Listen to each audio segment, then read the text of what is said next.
지금 얘기해 주신 거는 이제 특정 병원에서의 원내 지침이고 병원이나 의사마다 서로 다르게 얘기하는 경우는 왜 그런 걸까요?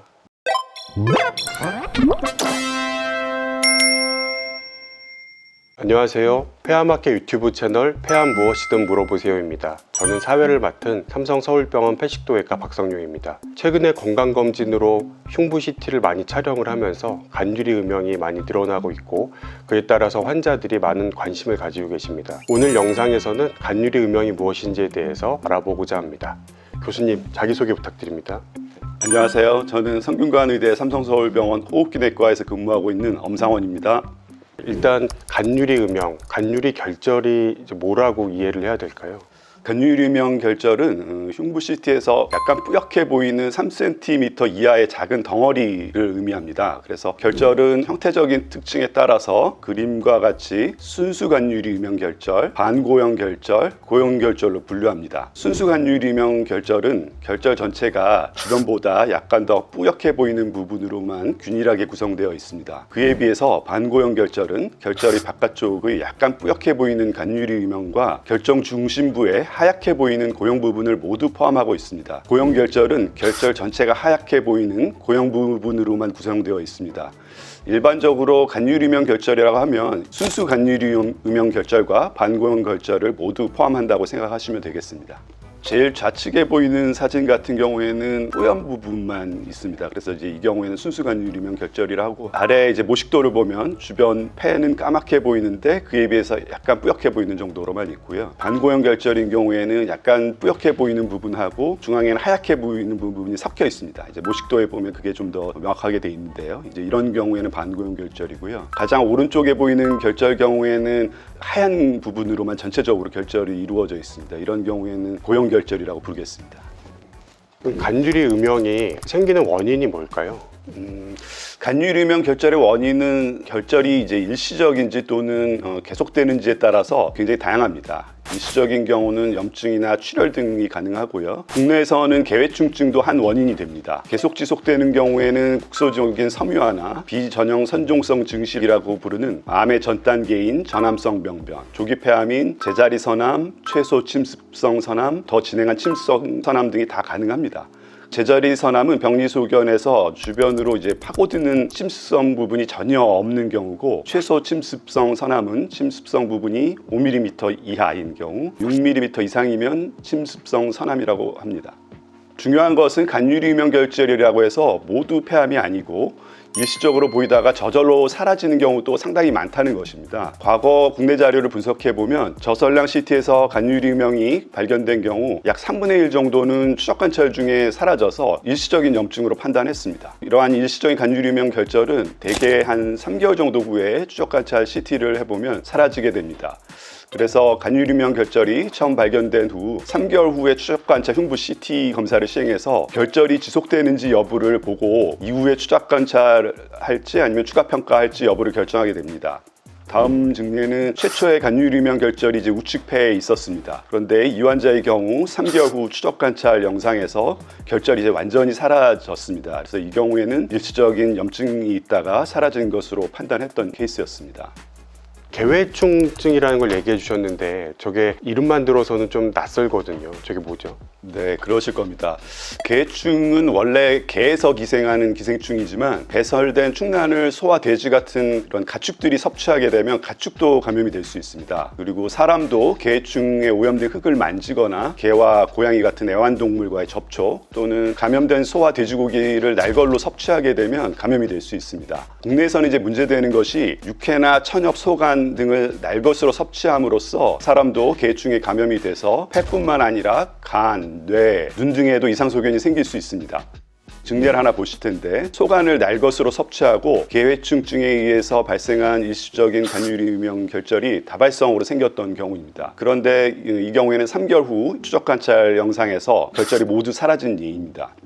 제가 근무하는 기관에서는 이전에 시행한 연구 결과에 의하면 이 증례와 같이 소나 돼지고기 등의 육류 생식력이 있는 경우, 기생충 질환과 관련이 있다고 알려진 말초혈액 내 호산구 수치가 증가한 경우나 계충에 대한 항체 검사가 양성인 경우가 그렇지 않은 경우보다 간유리명을 포함한 결절들이 사라지는 비율이 압도적으로 높았습니다. 그래서 흡연자로 저설량 CT 검진을 시행하는 경우에 육류 생식을 이제 하고 있으면 이런 계충 때문에 발생하는 폐결절로 인해서 폐암을 의심하게 되는 경우가 많습니다. 평소에 육류를 익혀 드시면 이런 계충증을 예방을 할 수 있고, 계충증 때문에 또 불필요한 추가 검사를 하는 것을 이제 막을 수가 있으니까 잘 익혀 드시는 것이 매우 중요하겠습니다. 그러면 이게 그냥 폐에 저렇게 있는 경우는 따로 항생제나 뭐 아니면 기생충을 죽이는 약제를 쓰지 않고서 그냥 관찰하는 거죠? 네, 처음에 오신 경우에는 증상이 없거나 호산구 수치가 그렇게 높지 않은 경우들이라면 단순 추적 관찰을 하고요. 보여드린 증례처럼 대개 한 3개월 정도 추적 관찰해 보면 사라지고요. 근데 처음부터 호산구 수치가 매우 높다든지 아니면 증상이 있다든지 아니면 추적 관찰 중에도 호전되지 않는 경우에는 항기생충 약제를 쓰면 또 잘 치료가 되십니다. 소간이나 천엽을 드시는 경우에 더 계충증이 더 심하게 오는 경우를 많이 봐서 좀 더 그런 쪽을 피하시는 게 좋을 것 같습니다. 제 환자들 보면은 감기 심하게 앓고 나도 이렇게 간유리음이 생겼다가 CT를 한 3개월 있다 찍고 나면 또 없어지는 경우들도 경험을 좀 했었던 것 같아요. 근데 이렇게 없어지지 않고 지속된다 그러면 이런 지속되는 간유리 음영이 국소 섬유화가 된 건지 아니면 진짜 뭐 전암성 병면인지 아니면 선암인지는 어떻게 구분을 할 수 있을까요? 네, 국소적인 섬유화는 일종의 이제 과거의 염증을 앓은 그런 흉터기 때문에 장기간 추적 관찰을 해도 크기가 그대로 있습니다. 그에 비해서 전암성 병변 중에 일부는 추적 관찰을 하게 되면 전체 크기나 고형 부분이 이제 증가하면서 침습성 선암으로 이제 진행을 하게 됩니다. 10년간에 걸쳐서 이 순수간유리명 결절이 침습성 선암으로 진행한 예입니다. 그래서 결절은 처음에는 고형 부분이 전혀 없는 순수간유리명 결절이죠. 우측으로 점점 진행하면서 고형 부분도 생기고 전체 크기도 이제 점점 증가하게 됩니다. 그래서 반고형 결절이 되고 이후에는 이제 침습성 암으로 이제 진행한 그런 예인데요. 이런 CT 소견하고 병리 소견은 일치율이 매우 높은 것으로 알려져 있습니다. 그래서 영상에 보이는 요 하얗게 보이는 고형 부분이 실제 이제 병리 소견에서는 주변으로 이제 퍼질 수 있는 침습성 암에 해당한다고 생각하시면 되겠습니다. 근데 10년에 걸쳐서 추적 관찰하게 되면 환자는 처음에 이제 간유리 음영이 없어지지 않고 계속 있으면은 걱정도 많이 되고 스트레스도 많이 받겠네요. 이 환자 증례는 좀 특이한 경우여서 환자가 치료를 이제 원치 않으셔서 장기간에 이제 추적이 됐던 그런 일이었습니다. 이제 대개의 경우에는 이렇게까지 추적은 안 되고 고형 부분이 생겨서 침습성 암이라고 판단되는 시점에는 수술을 해서 제거하시는 것이 맞을 것 같습니다. 그림에서 한 두 번째나 세 번째 사이 정도에서 수술을 그렇습니다. 두 번째나 세 번째 정도에서 네. 수술 결정하는 것이 맞겠습니다. 지속되는 간유리 음영 결절이 있을 때 그게 이제 크기가 증가하는 비율이 어느 정도 될까요? 간유리명 결절이 이제 1990년대 중반에 흉부 CT가 본격적으로 사용되면서 이제 알게 됐습니다. 그래서 아직 간유리명 결절에 대한 임상적인 경험은 한 25년 정도에 불과합니다. 그래서 그 자연 경과를 완전히 파악하지는 못하고 있습니다. 2013년에 제가 근무 중인 기관에서 보고한 연구 결과에 의하면 건강검진으로 저설량 흉부 CT를 시행했던 환자들에서 순수간유리명 결절을 5년 정도 관찰했을 때 크기가 커지는 비율이 약 10%였습니다. 국내외 이제 다른 기관들이 5년 동안 변화가 없었던 순수간유리명 결절을 5년 후 이후에 얼마나 커지는지를 이제 조사해 보니까 약 한 1 내지 13%까지 다양했습니다. 이 부분은 추가로 더 연구가 필요해 보이고요. 그에 비해서 반고형 결절은 전체적으로 크기가 증가하거나 고형 부분이 증가하는 비율이 약 40%여서 순수간유리명 결절보다도 그 비율이 훨씬 높고 커지기까지의 시간도 3개월 정도로 훨씬 짧았습니다. 그래서 건강검진 저설량 CT에서 발견된 순수간유리명 결절보다 반고형 결절의 폐암의 진단 비율이 5배 이상 훨씬 높은 것으로 알려져 있어서 좀 더 세심한 관찰이 필요하다고 할 수 있겠습니다. 앞에서 이제 말씀해 주실 때 보면은 5년간 괜찮다가 뭐 1에서 10% 정도는 5년 지나서도 또 이제 커지는 경우도 있고 그래서 그러면 간유리 음영 결절이 있으면 이거를 5년, 10년 얼마까지 좀 지켜봐야 되는 건지 좀 그런 고민이 드는데요. 네, 아직 간유류명결절의 자연 경과를 완벽하게 알지 못하기 때문에 똑부러지게 얘기하기는 어렵지만 그동안의 연구 결과를 종합해 보면 순수 간유류명결절의 경우 매우 천천히 자라는 경우들이 있어서 적어도 한 5년에서 10년 정도는 추적 관찰이 필요할 것으로 보이고요. 미국 NCCN 지침에서는 기한을 명시하지 않았고요. 환자가 수술 등 적극적인 치료를 받을 수 없을 때까지는 계속 추적 관찰을 하라고 권고를 하고 있습니다. 그래서 간유류명결절을 과연 10년 이상까지 꼭 추적 관찰해야 되느냐에 대해서는 향후 추가 연구가 좀 필요할 것 같습니다. 그러면 이제 간유류명결절이 있을 경우에 조직 검사가 가능한 건지 아니면 영상만으로 계속 이제 판단을 해야 되는 건지 그런 것도 좀 궁금한데요. 네, 그래서 간유류명결절도 CT를 보면서 조직 검사가 가능하긴 합니다. 그리고 이전 결과들을 종합해 보면 조직 검사의 진단의 민감도도 한 65에서 90% 정도여서 상당히 높습니다. 그런데 이제 조직 검사를 하게 되면 기흉과 같은 합병증도 한 18% 정도에 생기는 것으로 돼 있고 백혈도 약 13%까지 발생하는 것으로 알려져 있습니다. 그래서 조직 검사를 할지 아니면 조직 검사를 생략하고 바로 수술할지에 대해서는 좀 기관마다 선호도의 차이가 있는 것 같습니다.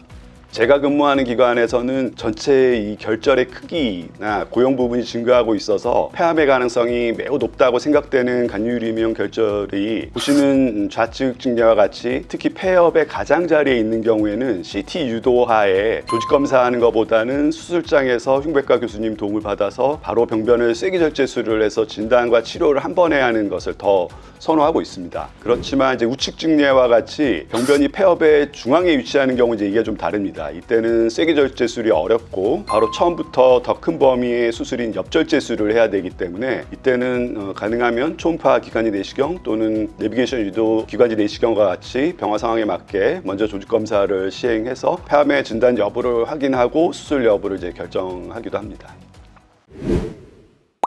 외래에서 많이 듣는 질문 중에 하나가 간유류명이 있으면 뭐 수술로 안 하고 그냥 약으로 치료 안 되냐 그렇게들도 많이 질문하시거든요. 네, 맞습니다. 이제 안타깝게도 현재까지 간유류명 결절의 진행을 이제 억제할 수 있다고 입증된 약물 치료는 없습니다. 과거에 이제 간유류명 결절에 대해서 주사 항암 치료가 효과가 있는지 이전 연구에서 평가된 적이 있었는데 항암 치료는 이제 효과가 없는 걸로 결론이 났었고요.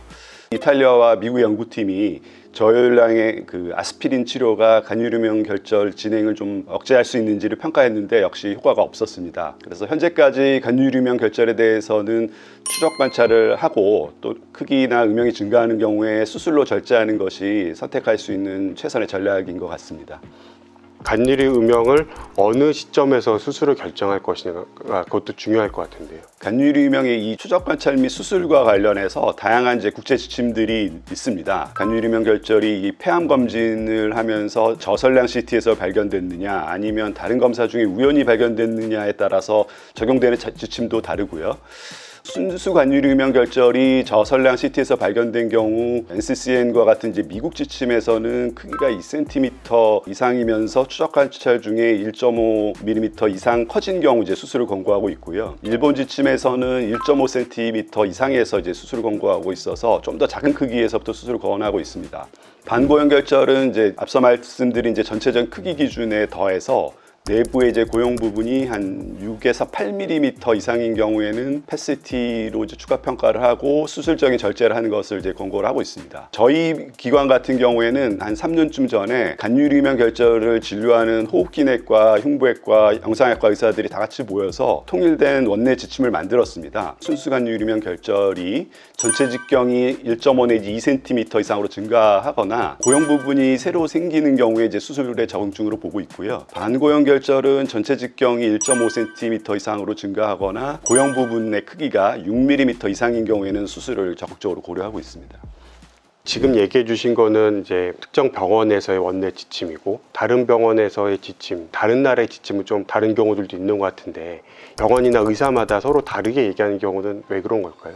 네, 그 이유는 앞에 말씀드린 것처럼 이 결절의 추적 및 관찰과 관련해서 다양한 이제 지침들이 존재하고 있고요. 환자의 연령이나 전시 상태나 간유류명 결절의 위치나 형태나 성장 속도나 이런 거에 따라서 진료하는 의사마다 수술 및 추적 관찰에 대한 의견이 좀 다를 수 있을 것 같습니다. 그리고 내과 의사냐 흉부외과 의사냐에 따라서도 좀 견해가 다를 수 있을 것 같고요. 제가 예를 들어서 말씀드리면 79세의 환자가 1.7cm의 순수 간유류명이 폐엽의 정중앙에 위치한다면 저라면은 환자분께 수술보다는 추적 관찰을 권할 것 같습니다. 왜냐하면 이 경우에는 수술 시 쇠기절제술이 아니라 엽절제술을 해야 되고 70세 이상의 고령 환자에서 엽절제술에 의한 사망률이 2 내지 3%까지 증가할 수 있기 때문입니다. 만약에 이 환자가 추적 관찰하다가 83세의 결절 크기가 2cm 이상으로 커진다면 저는 그 시점에 수술보다는 좀 더 안전한 방사선 치료를 권유할 것 같습니다. 또 다른 예로 만약에 65세의 환자가 1.7cm 같은 크기의 이제 순수 간유리면 결절이 폐엽의 가장자리에 위치하고 크기가 증가 추세인 것까지 확인된 경우라면 저는 환자와 의논해서 추적 관찰하는 것보다는 수술하는 것을 먼저 의논할 것 같습니다. 그러니까